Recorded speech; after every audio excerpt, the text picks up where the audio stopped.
টানা তাপপ্রবাহে রাজধানীর শিশু হাসপাতালে প্রতিদিনই বাড়ছে রোগীর সংখ্যা।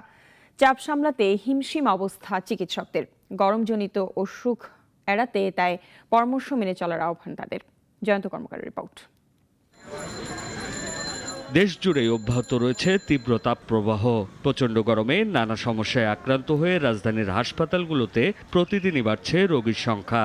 রাজধানীর শিশু হাসপাতালের জরুরি বিভাগের সামনে এভাবেই দীর্ঘ লাইনে দাঁড়িয়ে থাকতে হচ্ছে রোগী ও স্বজনদের।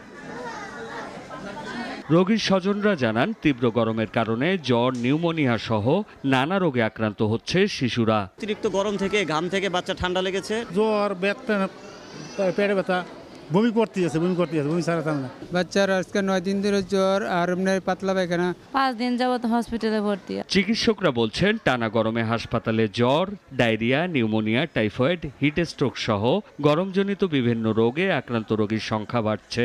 গরমের সময় ম্যাক্সিমাম এই রোগীটা আসতেছে সর্দি, কাশি, ঠান্ডা, গলা ব্যথা, এগুলো নিয়ে আসতেছে। হাঁপানিটাও বাড়ছে, স্কিন ডিজিজও কিছু বাড়ছে, স্পেশালি টনসিলাইটিসটা বাড়ছে আমাদের, আর নিউমোনিয়া রোগীটা আমাদের বাড়ছে। ডায়রিয়াটা আমাদের কিন্তু এই বছর তুলনামূলকভাবে একটু কম। চিকিৎসকরা জানান, রোগীর সংখ্যা বাড়ায় শিশুদের চিকিৎসা দিতে হিমশিম খেতে হচ্ছে চিকিৎসকদের। আমাদের এখানে 131টা রোগী ভর্তি হয়েছে গতকালকে।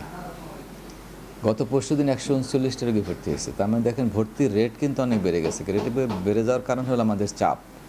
এই চাপটা ওভারকাম করার জন্য আমাদের নির্দেশনাই ছিল যে তোমরা যেটাকে ছুটি দেওয়ার মতো হয়ে যায়, যে আর্লি ছুটি দিলে কোনো সমস্যা না হয়, বাচ্চারা বাইরে যেয়ে চিকিৎসা দিলেও সুস্থ হবে, এইগুলো যেন আগেই ডিসচার্জ করে দেওয়া হবে। গরমজনিত অসুখ থেকে রক্ষা পেতে বিভিন্ন নিয়ম মেনে চলার পরামর্শ দেন চিকিৎসকরা। বাইরে যেতে হয় তাহলে পর্যাপ্ত পরিমাণে ফুটানো বিশুদ্ধ পানি সাথে করে নিয়ে যাবে। জয়ন্ত কর্মকার, নাগরিক, ঢাকা। ওয়ালটন ফ্রিজ কিনে অনেকের মতো আপনিও হয়ে যেতে পারেন মিলেনিয়াল। সেরা পণ্যের সেরা অফার।